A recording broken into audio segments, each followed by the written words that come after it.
Praise Lord everyone. Bible reading in 1 year, day 129, November 6. మొదటి రాజుల గ్రంథం 21వ అధ్యాయం చదువుకుందాం. ఈ సంగతులైన తర్వాత ఇజ్రాయేలులో షోమ్రోను రాజైన అహాబు నగరును ఆనుకొని ఇజ్రాయేలు వాడైన నాబోతునకు ఒక ద్రాక్ష తోట కలిగి ఉండగా అహాబు నాబోతుని పిలిపించి, నీ ద్రాక్ష తోట నా నగరును ఆనుకొని ఉన్నది కనుక అది నాకు కూర తోట కిమ్ము, దానికి ప్రతిగా దానికంటే మంచి ద్రాక్ష తోట నీకిచ్చేదను, లేదా నీకు అనుకూలమైనడలా దానిని క్రయమునకు ఇమ్మని అడిగాను. అందుకు నాబోతు, నా పిత్రాజితమును నీకిచ్చుటకు నాకు ఎంత మాత్రమును వల్లపడదని చెప్పగా, నా పిత్రాజితమును నీకియ్యనని యెజ్రెయేలీయుడైన నాబోతు తనతో చెప్పిన దానిని బట్టి అహాబు మూతి ముడుచుకొనిన వాడై కోపముతో తన నగరునకు పోయి మంచము మీద పరుండి ఎవరితోనూ మాట్లాడకయు భోజనం చేయకయు ఉండెను. అంతటా అతని భార్య అయిన యెజెబెలు వచ్చి, నీవు మూతి ముడుచుకొనిన వాడవై భోజనం చేయక ఉండదేవేమని అతను అడగగా, అతడు ఆమెతో ఇట్లనెను, నీ ద్రాక్ష తోటను క్రయమునకు నాకిమ్ము, లేక నీకు అనుకూలమైనడలా దానికి మారుగా మరి ఒక ద్రాక్ష తోట నీకిచ్చేదనని యెజ్రెయేలీయుడైన నాబోతుతో నేను చెప్పగా, అతడు, నా ద్రాక్ష తోట నీకియ్యను అనెను. అందుకతని భార్య అయిన యెజెబెలు, ఇశ్రాయేలులో నీవిప్పుడు రాజ్య పరిపాలనము చేయుటలేదా? లేచి భోజనం చేసి మనస్సులో సంతోషముగా ఉండుము. నేనే యెజ్రెయేలీయుడైన నాబోతు ద్రాక్ష తోట నీకిప్పించేదనని అతనితో చెప్పి, అహాబు పేరిట తాకీదు వ్రాయించి అతని ముద్రతో ముద్రించి ఆ తాకీదును నాబోతు నివాసము చేయుచున్న పట్టణపు పెద్దలకును సామంతులకును పంపెను. ఆ తాకీదులో వ్రాయించినది ఏమనగా, ఉపవాస దినము జరగవలెనని మీరు చాటించి నాబోతును జనులెదుట నిలవపెట్టి, నీవు దేవునిని రాజును దూషించితివని అతని మీద సాక్ష్యము పలుకుటకు పనికిమాలిన 2 మనుషులను సిద్ధపరచుడి. తీర్పు అయిన మీదట అతను బయటికి తీసుకొని పోయి రాళ్లతో చావగొట్టుడి. అతని పట్టణపు పెద్దలను పట్టణమందు నివసించు సామంతులను యెజెబెలు తమకు పంపిన తాకీదు ప్రకారముగా జరిగించిరి.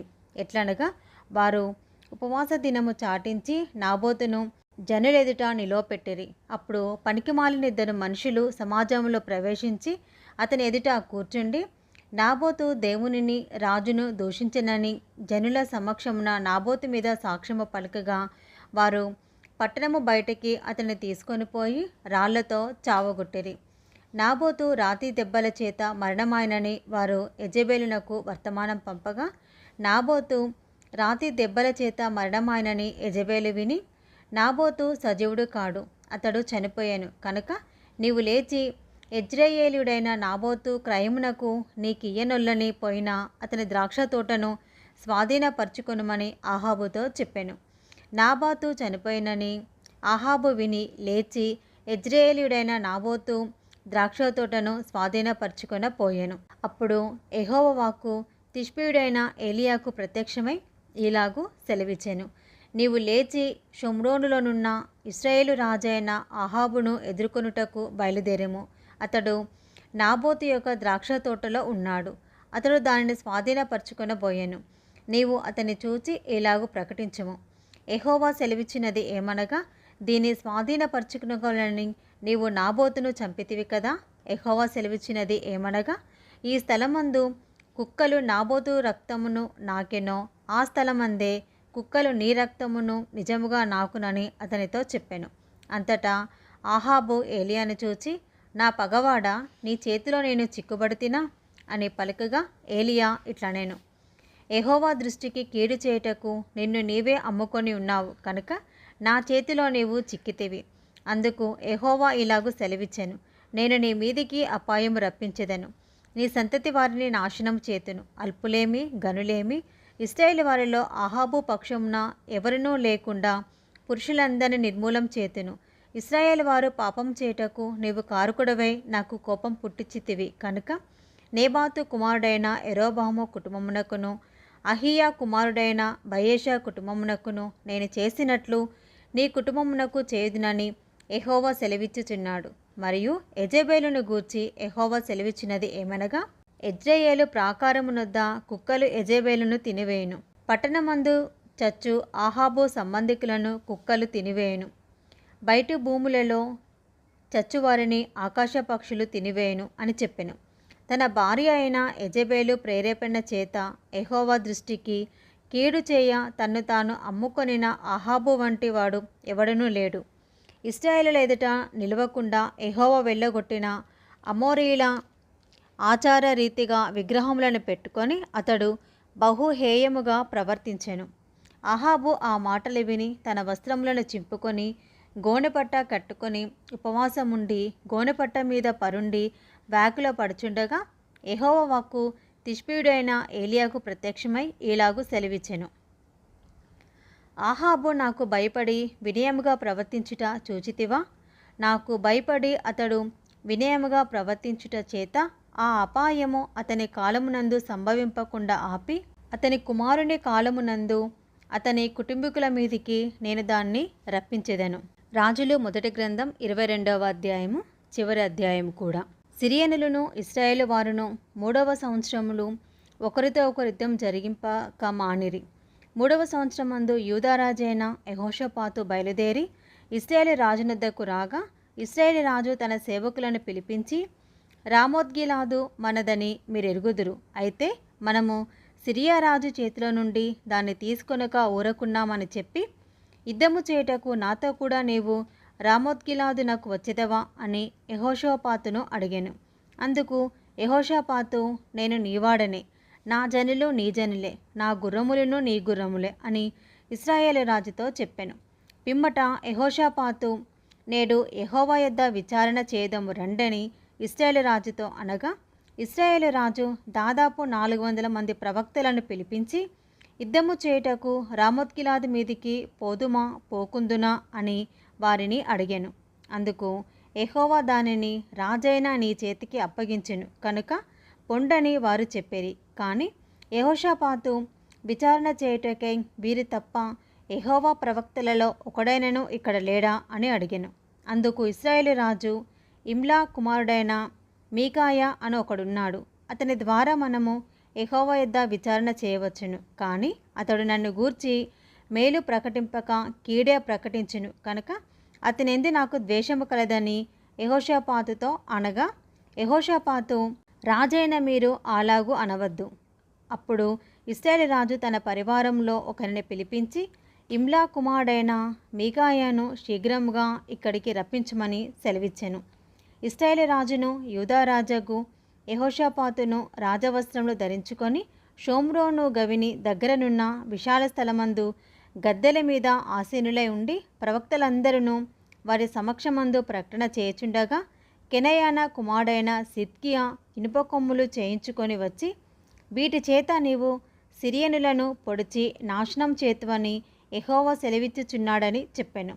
ప్రవక్తలందరూ ఆ చొప్పుననే ప్రకటన చేయుచు, యెహోవా రామోత్గిలాదును రాజవైన నీ చేతికి అప్పగించెను కనుక నీవు దాని మీదికి పోయి జయముందుదువు అని చెప్పిరి.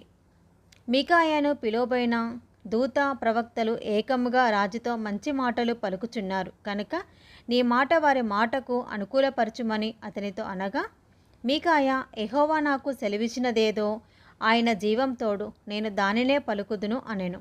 అందుకు రాజునొద్దకు వచ్చినప్పుడు రాజు, మీకాయా, నీవేమందువు?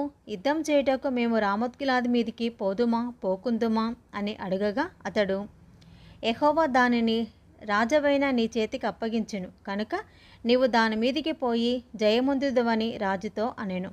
అందుకు రాజు, నీ చేత ప్రమాణం చేయించి యెహోవా నామమును బట్టి నిజమైన మాటలే నీవు నాతో పలకవలసినదని నేను ఎన్ని మార్లు నీతో చెప్పి తిని అని రాజు సెలవీయగా అతడు, ఇశ్రాయేల్ అందరూ కాపరి లేని గొర్రెల వలెనే కొండల మీద చెదిరిపోయిండుట నేను చూచి తిని, వారికి యజమానుడు లేడు, ఎవరింటికి వారు సమాధానముగా వెళ్ళవలసినదని యెహోవా సెలవిచ్చెను అని చెప్పెను. అప్పుడు ఇశ్రాయేలు రాజు యెహోషాపాతును చూచి, ఇతడు నన్ను గూర్చి మేలు పలకక కీడే ప్రవచించునని నేను నీతో చెప్పలేదా అనగా, మీకాయా ఇట్లా నేను, యెహోవా సెలవిచ్చిన మాట ఆలకించుము. యెహోవా సింహాసనాసీనుడై ఉండగా పరలోక సైన్యమంతయు ఆయన కుడి పార్శ్వమునను ఎడమ పార్శ్వమునను నిలిచి ఉండుట నేను చూచి తిని. ఆహాబు రామోత్గిలాది మీదికి పోయి అక్కడ ఓడిపోవునట్లుగా ఎవడు అతనిని ప్రేరేపించునని యెహోవా సెలవీయగా, ఒకడు ఈ విధముగాను మరి ఒకడు ఆ విధముగాను యోచన చెప్పుచుండిరి. అంతలో ఒక ఆత్మ ఎదుటికి వచ్చి యెహోవా సన్నిధిని నిలవబడి, నేను అతనిని ప్రేరేపించేదనగా యెహోవా, ఏ ప్రకారము నీవు అతన్ని ప్రేరేపించుదువని అతనిని అడిగాను. అందుకతడు, నేను బయలుదేరి అతని ప్రవక్తల నోట అబద్ధమాడు ఆత్మ ఉంచుదునగా చెప్పగా, ఆయన, నీవు అతన్ని ప్రేరేపించి జయమునందుదువు, పోయి ఆ ప్రకారము చేయమని అతనికి సెలవిచ్చెను. యెహోవా నిన్ను గూర్చి కీడు యోచించి నీ ప్రవక్తల నోట అబద్ధమాడు ఆత్మను ఉంచి ఉన్నాడు. మీకాయా ఇట్లనగా, కెనయానా కుమారుడైన సిద్కియా అతని దగ్గరకు వచ్చి, నీతో మాట్లాడుటకు యెహోవా ఆత్మ నా యొద్ద నుండి ఏ వైపుగా పోయినని చెప్పి మీకాయను చెంప మీద కొట్టెను. అందుకు మీకాయా, దాగుకొనుటకై నీవు ఆయా గదులలోనికి చొరబడునాడు అది నీకు తెలియవచ్చునని అతనితో చెప్పెను. అప్పుడు ఇశ్రాయేలు రాజు మీకాయను పట్టుకొని తీసుకొని పోయి పట్టణపు అధికారి అయిన ఆమోసునకును రాజకుమారుడైన యోవాషునకును అప్పగించెను. బందీగృహంలో ఉంచి మేము క్షేమముగా తిరిగి వచ్చే వరకు అతనికి కష్టమైన అన్నము నీళ్లు ఇయుడని ఆజ్ఞ ఇచ్చెను. అప్పుడు మీకాయా ఇలాగూ చెప్పెను, సకల జనులారా నా మాట ఆలకించుడని చెప్పెను. రాజవైన నీవు ఏమాత్రమునైనను క్షేమముగా తిరిగి వచ్చినడెలా యెహోవా నా చేత పలకలేదు. ఇశ్రాయేలు రాజును యూదా రాజాగు యెహోషాపాతు రామోత్గిలాదు మీదికి పోచుండగా, ఇశ్రాయేలు రాజు, నేను మారువేషము వేసుకొని యుద్ధంలో ప్రవేశించెదను, నీవైతే నీ వస్త్రములు ధరించుకొని ప్రవేశించుమని యెహోషాపాతుతో చెప్పి మారువేషము వేసుకొని యుద్ధమందు ప్రవేశించెను. సిరియా రాజు తన రథముల మీద అధికారులైన 32 అధిపతులను పిలిపించి, అల్పులతోనైనను గనులతోనైనను మీరు పోట్లాడవద్దు, ఇశ్రాయేలు రాజుతో మాత్రమే పోట్లాడుడని ఆజ్ఞ ఇచ్చి ఉండగా, రథాధిపతులు యెహోషాపాతును చూచి ఇతడే ఇశ్రాయేలు రాజు అనుకొని అతనితో పోట్లాడుటకు అతని మీదికి వచ్చిరి. యెహోషాపాతు కేకలు వేయగా రథాధిపతులు అతడు ఇశ్రాయేలు రాజు కానట్టు గుర్తుపట్టి అతని తరుముట మానివేసిరి. పిమ్మట ఒకడు తన విల్లు వేసి గురి చూడకయే విడువగా అది ఇశ్రాయేలు రాజుకు కవచపు కీలు మధ్యను తగిలెను. కనుక అతడు, నాకు గాయమైనది, రథము త్రిప్పి సైన్యంలో నుండి నన్ను అవతలకు తీసుకొని పొమ్మని తన సారథితో చెప్పెను. నాడు యుద్ధము బలముగా జరుగుచున్నప్పుడు రాజును సిరియనుల ఎదుట అతని రథముల మీద నిలువపెట్టిరి. అస్తమయమందు అతడు మరణమాయెను. తగిలిన గాయంలో నుండి అతని రక్తము కారి రథంలో మడుగు కట్టెను. సూర్యాస్తమయ సమయమందు దండువారందరూ తమ తమ పట్టణములకును దేశములకును వెళ్ళిపోవచ్చు అని ప్రచురమాయెను. ఈ ప్రకారము రాజు మరణమై షోమ్రోనునకు కొనుపోబడి షోమ్రోనులో పాతిపెట్టబడెను. వేశ్యలు స్నానం చేయుచుండగా ఒకడు ఆ రథమును షోమ్రోను కొలను కడిగినప్పుడు యెహోవా సెలవిచ్చిన మాట చొప్పున కుక్కలు వచ్చి అతని రక్తమును నాకెను. ఆహాబు చేసిన ఇతర కార్యములను గూర్చియు అతడు చేసిన దానంతటిని గూర్చియు అతడు కట్టించిన దంతపు ఇంటిని గూర్చియు అతడు కట్టించిన పట్టణములను గూర్చియు ఇశ్రాయేలు రాజుల వృత్తాంతముల గ్రంథమందు వ్రాయబడి ఉన్నది. ఆహాబు తన పితరులతో కూడా నిద్రించగా అతని కుమారుడైన అహజ్యా అతనికి మారుగా రాజాయెను. ఆసా కుమారుడైన యెహోషాపాతు ఇశ్రాయేలు రాజైన ఆహాబు ఏలుబడిలో 4వ సంవత్సరమందు యూదాను ఏలనారంభించెను. యెహోషాపాతు ఏలనారంభించినప్పుడు అతడు 35 ఏండ్ల వాడై యెరూషలేములో 25 ఏండ్లు ఏలెను.